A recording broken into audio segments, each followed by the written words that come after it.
আসসালামু আলাইকুম। আশা করি আপনারা সবাই অনেক ভালো আছেন। নতুন আরও একটি ভিডিওতে আপনাদের সবাইকে স্বাগতম। আমি মোহাম্মদ সালমান সিয়াম। তো বন্ধুরা, আজকের এই ভিডিওতে আমরা রিভিউ করতে যাচ্ছি OnePlus Nord CE এই মোবাইল ফোনটি আপনাদের জন্য কেমন হতে পারে, ফোনটির সমস্ত ডিটেলস এবং ফোনটি কী কী খারাপ দিক রয়েছে, কী কী ভালো দিক রয়েছে, সমস্ত ডিটেলসে আলোচনা করব আজকের এই ভিডিওতে। তো অবশ্যই জানতে ইচ্ছে হলো ভিডিওটি সম্পূর্ণ দেখবেন। আর এই চ্যানেলে নতুন দর্শক হয়ে থাকলে অবশ্যই সাবস্ক্রাইব করে রাখবেন আর পাশে বেল আইকনটি অল সিলেক্ট করে রাখবেন। তো আর দেরি করছি না, সরাসরি মেইন ভিডিওতে চলে যাচ্ছি। Let's start. প্রিয় দর্শক, প্রথমে ফোনটির বিল্ড ম্যাটেরিয়াল নিয়ে কথা বলা যাক। তো ফোনটির ব্যাক সাইডে কিন্তু প্লাস্টিক বিল্ড রাখা হয়েছে। তো ব্যাক সাইডে কিন্তু মনে হচ্ছে যে এখানে গ্লাস ব্যবহার করা হয়েছে, বাট আসলে না, এটা কিন্তু প্লাস্টিক এখানে ব্যবহার করা হয়েছে। অ্যান্ড ফোনটির ফ্রেমেও কিন্তু প্লাস্টিক বিল্ডই রাখা হয়েছে। প্রিয় দর্শক, এবার আমরা ফোনটির ডিসপ্লে নিয়ে কথা বলবো। এই ফোনটিতে কিন্তু 6.43 ইঞ্চির একটি ফুয়েলড অ্যামোলেড ডিসপ্লে কিন্তু এখানে ব্যবহার করা হয়েছে। এখানে কিন্তু আপনারা 90 হার্জের রিফ্রেশ রেটের সুবিধা কিন্তু পেয়ে যাচ্ছেন, যেটা অবশ্যই ভালো ব্যাপার।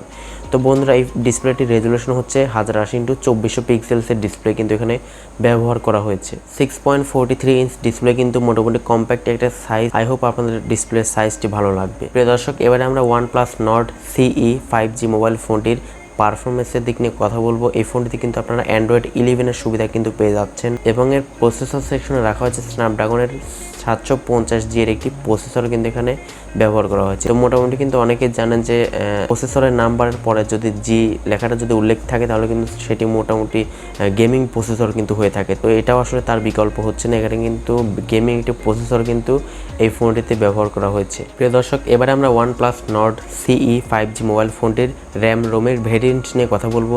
এই ফোনটি সম্ভবত বাংলাদেশের বাজারে একটি ভেরিয়েন্টে লঞ্চ করা হয়েছে, সেটা হচ্ছে 8GB র্যাম এবং 128GB ফোন মেমোরি। একটি ভেরিয়েন্টই বাংলাদেশে অ্যাভেলেবেল রয়েছে, যার বর্তমান প্রাইস হচ্ছে 32,000 টাকা প্লাস এরকমই হতে পারে। প্রিয় দর্শক, এবার আমরা ফোনটির ক্যামেরা সেকশনে কথা বলবো। ফোনটির ব্যাক সাইডে আপনারা কোয়াড ক্যামেরা পাচ্ছেন না, তবে 3টি মেইন সেন্সর পাচ্ছেন। 3টি কিন্তু খুবই গুরুত্বপূর্ণ ক্যামেরা এখানে ব্যবহার করা হয়েছে। ফোনটির মেইন ক্যামেরা হিসেবে আপনারা পাচ্ছেন 64 megapixel main camera. Second camera হচ্ছে 8 মেগাপিক্সেল একটি আলট্রা ওয়াইড অ্যাঙ্গেল লেন্স এখানে ব্যবহার করা হয়েছে এবং এখানে থার্ড ক্যামেরাটি কিন্তু 2 মেগাপিক্সেল একটি ডেপথ সেন্সর এখানে ব্যবহার করা হয়েছে।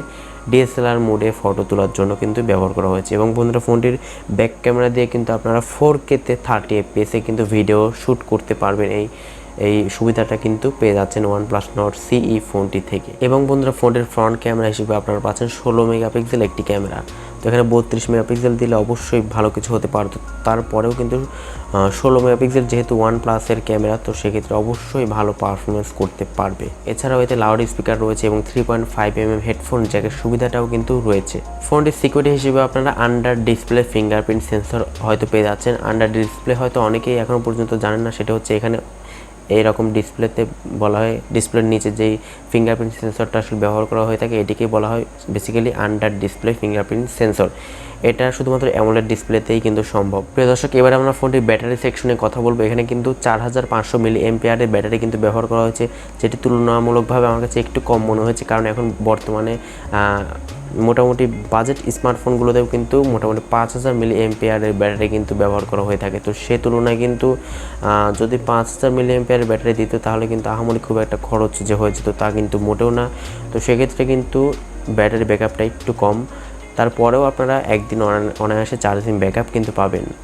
যারা হেভি ইউজ করেন তারাও কিন্তু অবশ্যই 8 ঘন্টার মতো চার্জিং ব্যাকআপ পাবেন ফোনটি থেকে। এবং বন্ধুরা, ফোনের বক্সের সঙ্গে কিন্তু 30 ওয়াটের একটি ফাস্ট চার্জার কিন্তু দিয়ে দেওয়া হবে, যেটির মাধ্যমে আপনারা মোটামুটি 30 মিনিটে 70% পর্যন্ত চার্জ করতে কিন্তু সক্ষম এই চার্জারটি দিয়ে। প্রিয় দর্শক, এটি ছিল মূলত আমাদের আজকের ভিডিওটি ভালো লাগলে অবশ্যই এটি লাইক করবেন আর পরবর্তীতে এই ধরনের ভিডিওগুলো পাওয়ার জন্য অবশ্যই সাবস্ক্রাইব করে আমাকে সাপোর্ট করবেন পরবর্তীতে ভিডিও পাওয়ার জন্য। তো বন্ধুরা, আজকের মতো এই পর্যন্তই, দেখা হচ্ছে পরবর্তী কোনো নতুন ভিডিওতে। সে পর্যন্ত সকলে ভালো থাকুন। আসসালামু আলাইকুম রহমতুল্লাহ।